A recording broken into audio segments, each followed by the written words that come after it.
Welcome, folks. Yet again, we are back. The Auto Trends podcast is here. I'm your co-host, Gideon Williams, and it is absolutely an exciting episode today. We are, as always, just neck deep in automotive, neck deep in the parts industry, neck deep in what automakers are doing.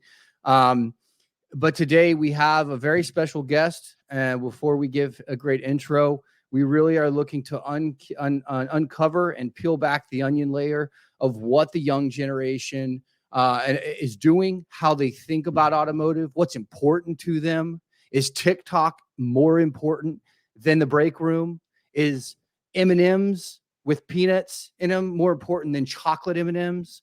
But we are going to uncover these questions with I think one of the great minds, the great young minds in our industry, and so it is very, very exciting. But before we get to an intro, Lucas, what's up, my Wow, man? that was quite an intro for Tyler. I wasn't sure who we were having on the show today. It's obviously not Tyler. When's the other guy coming on? Exactly, exactly, But I know exactly, Tyler. exactly. He can talk about his TikTok, but I'm sure I don't know. But I'm sure Tyler has a massive following on TikTok. So maybe we could put up the ticker going along the bottom with his. I don't even have TikTok. I don't know what you call it. Name on TikTok or you know, follow Tyler at Yeah, sexy Tyler at TikTok. I don't know. I'll give you my handle. Yeah, the handle. Okay, it's The called the hand. handle. Okay, very good. That Very is good. awesome. Well, folks, it's really an exciting time. And as always, the best way to support the Auto Trends podcast is to like and subscribe. If you don't like what we're doing and you don't support what we're doing, well, tell us that too. That will potentially help us become better. But more importantly, one of the great business analysts, I think, from a younger perspective, comes in is Tyler Oxtoby. And he's one of the great analysts, has a great background coming from one of the majors, right? Ohlins, the Tenneco, the Drive family. They're still trying to figure out what their name is as an organization. A business analyst now with RevolutionParts on the technology side, an MBA, Gardner Webb University. I think it's really exciting to just understand from his perspective what goes on in the industry. Why did he get in the industry? What's important to him? And really, the idea is to just understand more what the younger generation's thinking. I'm 38 years old. I'll just tell you that. I was young at one point, and I was probably full of piss and vinegar then, and maybe still am now. I don't know. But without further ado, before we do it, Lucas, should we hit him with a little VIP treatment here? Oh, I would. I think you'd appreciate that. Absolutely. Let me Yeah. see who we got here. Ladies and gentlemen, the party has just begun. Oh, I think he's always playing this in his office. I Wow, think look at all these people. that's his never know. TikTok stuff. I wish I could dance Yeah, like that. give us your TikTok moves. Yeah. Yeah. That's Oh, my great. goodness. That's great. Well, Tyler, welcome Now, welcome one to the Auto Trends podcast, man. Thank you now so one thing I much. So am much. noticing though is Tyler, are you? I've been in quite a few meetings with you, and Yeah. one thing I didn't feel like you have owned is a chair. I don't know if you can afford a chair but I've never ever seen you sitting in a chair. But unless you're just swaying back and forth right now, but it does seem that you're sitting down. No, I've ponied up. I've brought my, Okay. my cheap self to go buy a chair for this moment right here. Right. So Okay. hopefully I can write it off to a business expense, but we'll see. Yeah, exactly. No, it's absolutely a great opportunity to be here with both of you. I've been an avid listener to the Auto Trends podcast since I don't know, I guess since You're a the young inception baby. of it. But yeah, since I was a young baby, I am going to be talking about young folks in the working world. But yeah, it's an absolute honor here to be with you both today. Um, for those that aren't aware, which are probably loads of people, my name is Tyler Oxtoby. I'm a business analyst. I'm a business development analyst here at Revolution Parts, like Gideon had said. I have a background coming from Ohlins, USA, which I'll probably refer to the American way and say Ohlins. Uh, Ohlins. I was involved in the sales analyst in a sales analyst type position, doing a lot of either forecasting for our procurement departments, or generating reports for our sales departments, or working in conjunction with our finance departments. It was a small company over there, so we kind of did just a bunch of everything. But yeah, that's I think little that's bit. yeah, and I think that's really important. And I want to actually bring something up unrelated prior. Is every time I see your last name, Oxtoby, Yeah. I think of oxtail. Tyler, Well, I think it comes, well, my dad's English, so I'm pretty have sure. you ever eaten oxtail? No, I don't. Really? It's not on my bucket Oh, I list. love Kind of it. like Rocky Mountain oysters. I'm not big into it. Oh, oh, I I just eat oxtail actually frequently. I love oxtail. Lucas is the Yeah. auto parts. He's the auto parts cowboy. Well, Yeah, I mean, wait till you see. Lucas had told me a couple of weeks ago that he had eaten snake, right? I've eaten snakes, yeah, lizards, and yeah, just frequently. But oxtail, I eat, yeah, honest to God, maybe once a month. Wow. I am a fan So of the I just oxtail. Googled oxtail. It's a good source of protein, vitamins, minerals, and collagen. Oof, don't tell me about the protein. I might have to add it to my list then. Right. Oh, that's great. Regardless. Well, like I think so when when I was kind of coming up as a young professional, even in college, I I always jobs scared me that said analyst, modeling, forecasting. For whatever reason, um they scared me, right? And when you think of, I think there's two pieces that are really important here when we think of, well, automotive, right? Through that lens. But when we think of younger analysts forecasting, like as our listeners, and we do have a relatively young listener base because typically podcast listeners are in their younger generation.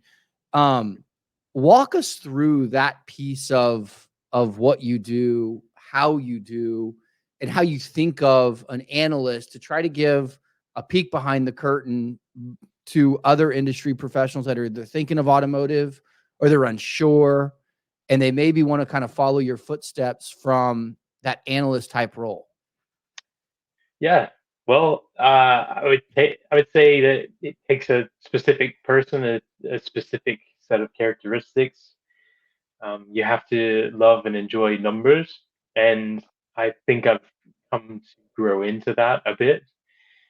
Um, when I was an intern, actually, at Ohlins, when I first started there, I, like a lot of people my age, and at that point I was a junior in college. I didn't really know what route in business I wanted to go down. I knew it was something in business. Of course, I was in business school there at Gardner Webb, but I didn't know what avenue. There's Business is just like this big term that can mean a variety of different things, and you could go into accounting from it. You can go into finance from it. You can go into analyzation. You can go into whatever.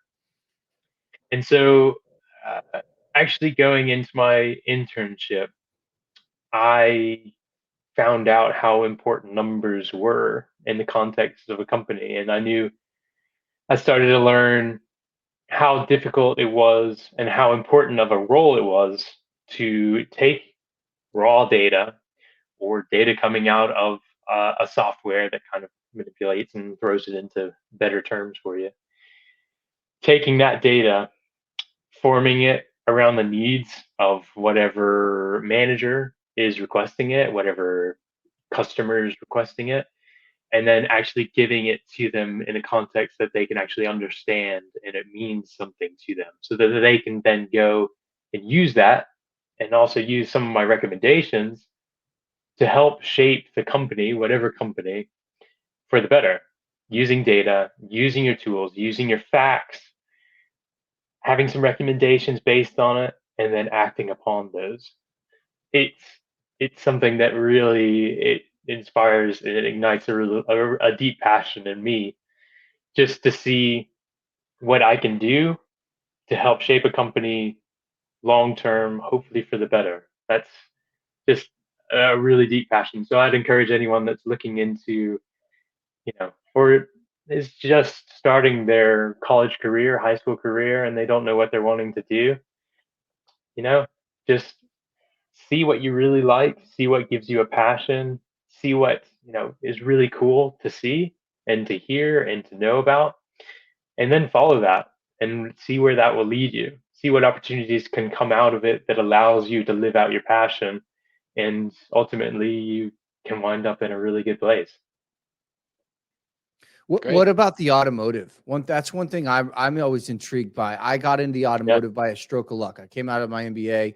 And that's another thing I actually want to ask you about and I was introduced to David Honig, the president of the parts house. He's now retired and I guess moving furniture around his house or something. I don't even know what he's doing. No, he's a good friend of mine. And I had no idea I was going to be so attracted to the automotive industry, right? And so from your end, from a younger person that's, everyone's working through those decisions right there. You just don't know what you don't know, right? There's a lot of things. How do you see the industry in automotive like that? Do you think that was a great decision? I mean, or is it something that, well, I'm just here and I hopefully will be here, but I don't know. Walk me through that. I think that's always a question that comes up. Well, like I alluded to in the beginning, my dad is English, and there's a few things that come out of England that are really big, a few that I can leave at the door and not bring in. Is better off that way. But motorsports was a big piece of my life growing up. My dad, my grandfather, probably his, they've been always big into motorsports, especially Formula One, McLaren, F1, which broke their heart that I love Scuderia Ferrari. But it's instances like that that have always created a passion for going into the automotive world. And that's just on one side. On the other side of my family, on the American side, through my mom, my papa, he was he had his own business and whatever, but he was actually a co-owner of what was it, a Busch Grand National um, NASCAR, and he was co-owner, but he was also he was down there on the ground. I believe he was the gas man on some of the pit stops. It was just a ragtag group of folks, and they only ran a few races, but it was just, that's kind of the upbringing that I've been through. Right. And so it's always been a passion of mine to get involved into the automotive industry. Of course, it's not motorsports per se, but the automotive industry, it's the way we get around. It's what powers our transportation between here and there. I've always been a petrol head. I grew up in the Top Gear age of watching Jeremy Clarkson, Richard Hammond, James May, putzing around and reviewing cars. I still watch car reviews on untainable cars like the newest Pagani, the newest Lamborghini, whatever. So again, I would just say it's just your passion that will lead you to where you need to be. It's speaking to the young folks that are out there, whatever your passion is, I sincerely hope that you just follow it, whether that's in the automotive world and going into a business world side of that, a technology side of that. All of those are apparent. If it's in the banking industry, finance industry, if it's selling insurance, God help you. But whatever ignites your passion, be sure to follow it. And then if you can even develop a passion for what you actually want to do in that world, even better. Yeah, and like Tyler, like you're working for Revolution Parts obviously now. When you go into these organizations or Ohlins, are you going in there and kind of sharing your best practices with them and saying, look, guys, I'm coming with this analyst experience, and here's what I think we should be looking at. These are the areas that I can really affect your organization in, and they're kind of following your direction, your path, or are they kind of laying out, here's kind of our issues, here's what we're struggling with, here's what we want you to focus on, or how does that relationship work? It's very interesting. So since coming from Ohlins to Revolution Parts, I come with a decent amount of automotive industry experience, which in the Revolution Parts world is a vital aspect. Yes, Revolution is a tech company, but just as big as that, they're also in the automotive world. So they're as much an automotive company as they are a tech company. And the more experience that we can foster coming out of the automotive, I think the better. The better jive we have with potential customers coming to us and asking for the lowdown on specific automotive terms or um, automotive features that tech companies might not be as clued into if they don't have any knowledge of, hey, what does an auto manufacturer want? What does an aftermarket manufacturer want? And then how can we provide that to them? So when I came to Revolution, it was a weird experience because I'm 25. I'm coming into a brand new working environment, um, being around so many experienced people that have come from PayPal, from eBay Motors, come from all these different big places, which it blows my mind. But having nearly just as much of a say so, because coming from Ohlins, who is a pretty big aftermarket suspension manufacturer, um, it's it supplies a bit of weight behind some of the words and provides me with the context I need to say, hey, this is what companies are actually going to be wanting. This is the data that we need to provide them, or this is something that we need to go after and see if we can actually add that to our deck and make us even stronger and make us apply to even more um, automotive companies. So yeah, it's been an interesting experience at 25 years old. Right. Yeah, that's pretty incredible because, and for like our listener base that's not super familiar with Ohlins, just so they have context of where what you're referring to. And Yeah. I'll let you kind of explain that, like the Tenneco, the drive portfolio, like walk us through really how big that is. Sure, you're in one sliver, but walk us through that piece from your lens, coming from that to where you're at now, more automotive focused tech company, the different yeah. What's your take on that? So I guess to start with the broadest lens, I guess we could even go even broader. The Apollo Group, which is a private equity group, purchased Tenneco. Tenneco is broken down into a few subsects. One of them being Drive. As far as I'm aware, that's still a thing. Under Drive, you have all sorts of different portfolios of different companies, mainly having to do in the aftermarket. We were in the advanced suspension technologies wing of that, which um, Ohlins and Monroe Advanced or Suspension Technologies. We were, I wouldn't say sisters, but we were kind of broken into the very exact same subgroup. So Monroe would typically go after the larger OEM business, your bigger, your GMs, your Stellantis, those types of deals. While Ohlins would focus more on the higher performance, both in the aftermarket and the OEMs. So think suspension for Ferraris, suspension for Lamborghinis, for Bugattis, not even just in automotive. We would do suspension for Harley Davidsons, for Indians, Triumphs, Ducatis, OEM, aftermarket, you name it, we probably did it. Motocross, loads of different motocross applications, mountain bike applications, specialized, all sorts of stuff.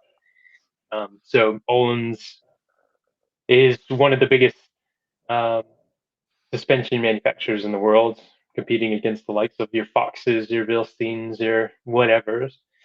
Um, but I'm always going to be partial to Ohlins, and I'll always be thankful for the opportunity that they gave me. So they will have the best suspension, period. There's a reason why they are the gold standard.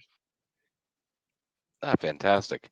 And when Tyler, we're like, you've worked for obviously big organizations, and for what you do, because I think a lot of people, including even myself, really don't understand, maybe what you do within an organization, or, people may look at you in an organization and say, Jesus, this Tyler guy, he's going to be a pain in my ass because he's going to be asking me for spreadsheets and Excel sheets and numbers. And, he's going to add zero value to my life other than making it absolutely miserable, asking me for all this data all the time.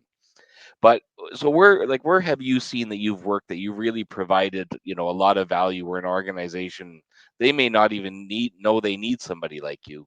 But let's say, you don't have to give a wide range, but one or two areas that you can say, right, if I'm focusing here and doing my analysis on this is making a big impact.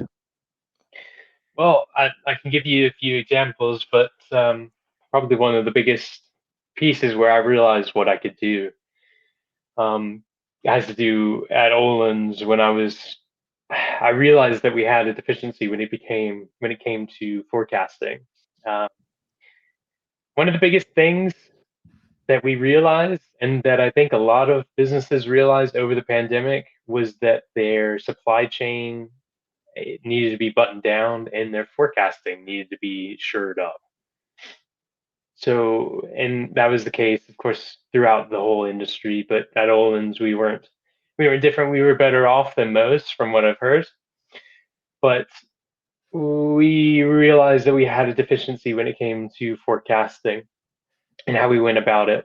We would pull the data out and try and assess some sort of seasonality to it, right? You sell more during the summer months, and then it kind of slows down, and people aren't out riding, people aren't out in their fancy cars doing a lot of stupid things. Um, Yep.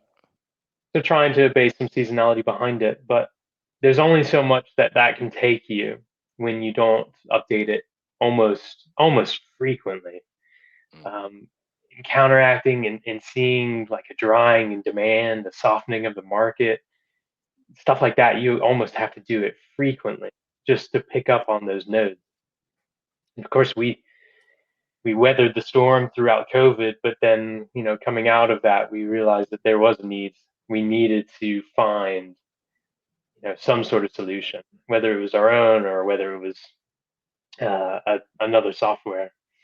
And so that's basically by doing the analyzation of all of our forecasting, taking that on, and also creating that for all of our sales managers, for our CEO there at the branch. We recognized that there was a need, that we needed even more data. So we went out and found a third party software that allowed us to forecast. And that's kind of one example of what the reporting can get you. You can recognize, Sure. oh well, here's a deficiency. Let's do something about it. Let's go out and make this purchase or get this software so that we can actually make ourselves better. Yeah. Stuff like that. There's a few other reports that I've had hands in that have told us, hey, pricing's off here. We need to adjust our pricing. There's a price increase coming down the chain. We need to do something about it. And it was manual how we did it, but out of it we grew our revenue, and we stayed in the steady state there at Ohlins. So there's Do you bits and pieces. do you think, Tyler? Sorry, I didn't mean to cut you off. Sorry. Do No, you you're think good. there's a lot of companies that are struggling with that, like automotive parts focused? Because I definitely do. I mean, Ohlins is like been around for a lot. They're the gold standard. Yeah, yeah, You yeah. know what I Through the mean? 70s, from the Right. 70s. I definitely, from firsthand experience and from the communications that we were having there, and the communications that we've had at Revolution Parts, that is a common occurrence. Not only in our little subsect, but I think automotive world generally. Um, it's kind of like what you guys have alluded to in your previous podcast. There's been a lack, uh, to put it harshly, I guess, a lack of innovation when it comes to Mhm. their data mindsets. In companies wanting to keep it maybe in-house when their in-house solution isn't that good and they're trying to become something that they really aren't. And yeah, that creates Well, deficiencies along down the road. the struggle is, so if you look at any C-suite or executive level, everything follows revenue and profitability, right? So when you have line item expenses that can't draw a dotted line to profitability, you struggle to get the funding. So maybe you Yep. have a small team, and I know we talk on this podcast a lot about e-commerce and technology and what manufacturers doing, distribution, e-tailers, international market, the surplus. But I think what we see as a common occurrence is underfunded or under resourced, right? Yeah. Because when you begin to build it yourself, think of it like from a manufacturer perspective, your goal and job is to make the most high quality products you can make in the market, right? But now you got to build out your e-commerce. Now you got to build out your forecasting. Now you got to beat out. There's people that specialize in that stuff that have far more resources because they've reached economies of scale versus, I come out of the distribution world, right? And for us to support all of these things, we just didn't have bandwidth, resources, and we couldn't get funding for obvious reasons because there was no return on investment that was a direct correlation. In some cases there were, but you need to hire another programmer. Well, why do we hire another programmer? We already have two. Well, but you know what I mean? I see that constantly. Yep. And what's your experience there? Yeah, I mean, I'm 100% behind what you just said. I mean, you have to fight, plead, beg to get some innovation down the chain because, like you said, you can't just say, "Oh, well, we're going to make this much money off of this program." It doesn't necessarily work like that. It might not even be a tangible, fixed data set that you can just say, "All right, well, this is what we're going to make." In some cases, that's just not the case. So to make a business case and present it to the higher ups when the higher ups are more concerned with the bottom dollar, yeah, no, it's very difficult to get some of this driven, and it will bite you. It's just a matter of how soon and how big of a bite that's going to be. If companies refuse to get on board and just advance themselves to the 20th century, maybe the 21st, maybe we can ask for that much, maybe. But if they can at least get some stage, we will be so much better off as a society, but they will be so much better off because they'll be in the right place to service all the customers that need to be served. Yeah, it's a big thing. That is a big thing. It grinds my gears when there's a need and there's a software out there that will make your lives easier, whether it comes to sales tax software, whether it comes to forecasting, whatever, what have you. But it just isn't granted to you because it doesn't work with the bottom dollar. It's just extremely frustrating. And I'm sure, what you guys were touching on, you make a good point, about innovation and looking towards the future. And Tyler, I'm sure you're talking about forecasting. And I'm sure, just as I kind of have the view of when people say forecasting and innovation and all these sort of things, you in the back of your mind, senior leadership is probably thinking, well, this is all smoke and mirrors. This is all, there's nothing tangible here. There's nothing I can see, feel, touch that seems at all real. And I think anybody, any executive who receives a forecast is like, well, okay, this looks great on paper. Yeah, let's hope we can do this. How realistic, is this? So what, when you give somebody a forecast, Tyler, or you give your recommendations, I'm sure that's the look on a lot of people's faces saying, great, Tyler, this looks fantastic, but is this realistic? Is this, or the opposite? Wow, is this ever off? Because this looks drastically low, and you're getting pressure from, sales managers, sales directors. Tyler, you need to bump up these numbers because shit, this isn't going to look very good if this is the case. The saying is that numbers never really lie, and that's very true. But people do. Yeah. I will die on the hill that having the resource and the access to get data and having any sort of data coming out of your system that's a reflection of what you have previously just done will be better than you just going in and saying, oh, add another zero and then we'll call it good. I will die on the hill of saying the more accurate that you can make your data, the more frequently you're looking at it, that you're pulling the same reports, the better off you are heading into the future, whether it's coming to sales forecasts and, bringing on a third-party software to help you do it and to stay on top of it that runs so many algorithms per day to figure out what's going on with your sales. If it means doing that, I will 100% die on the hill that says that is the way that you need to do it.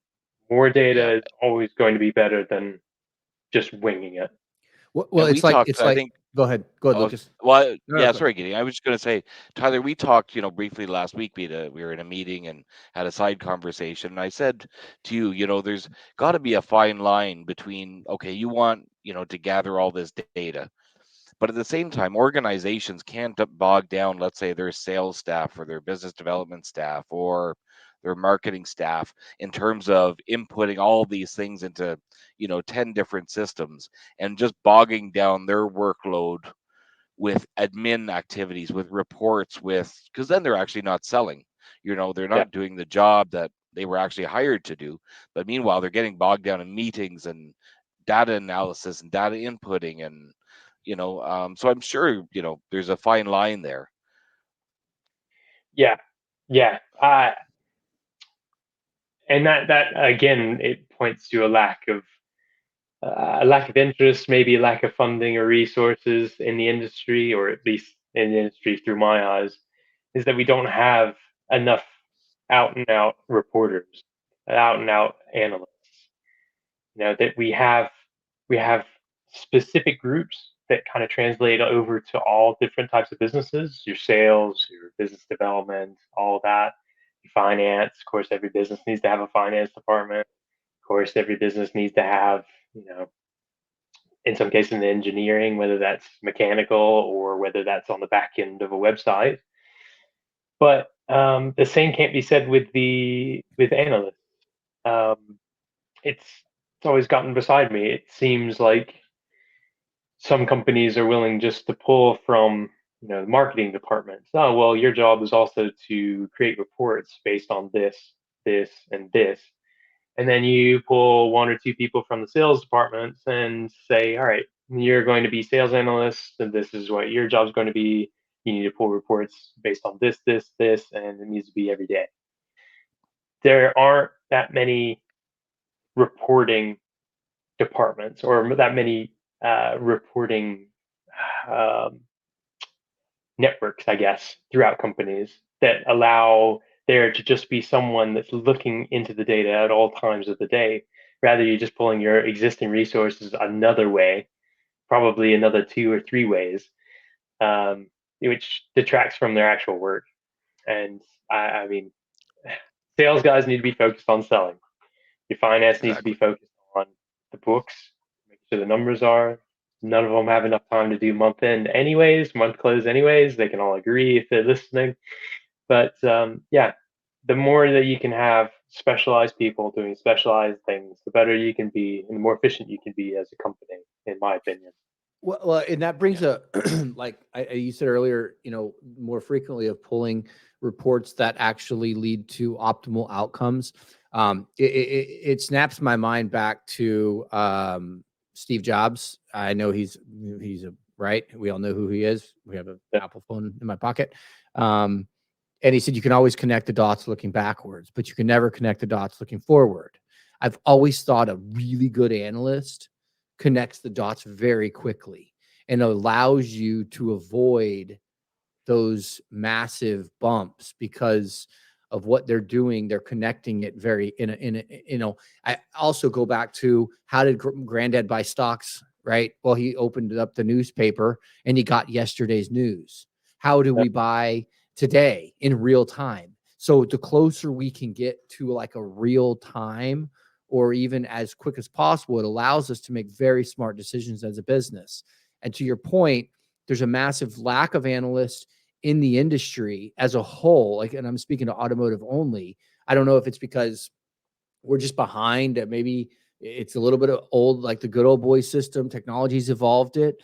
But I think that there's so many manufacturers out there that have a gap on the analyst side. But again, maybe there's not a lot of good analysts out there. I don't know, but I think it's an interesting take.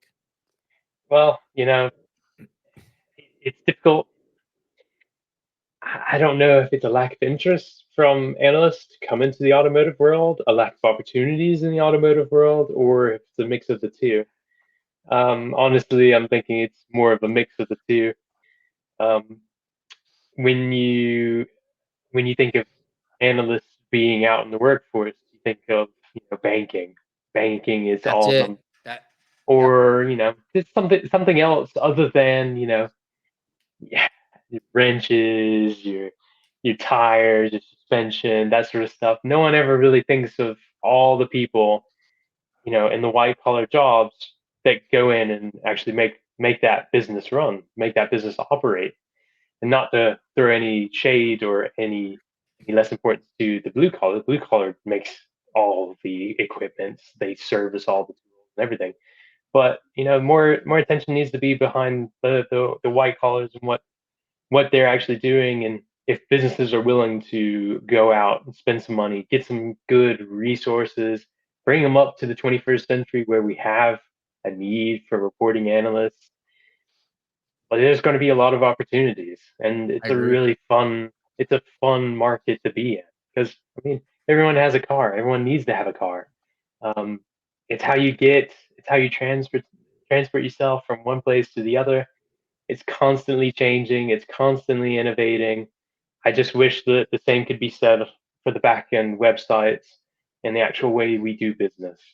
If that could be as innovative as all the things that we're bringing out, you know, air ride suspension, all that sort of stuff.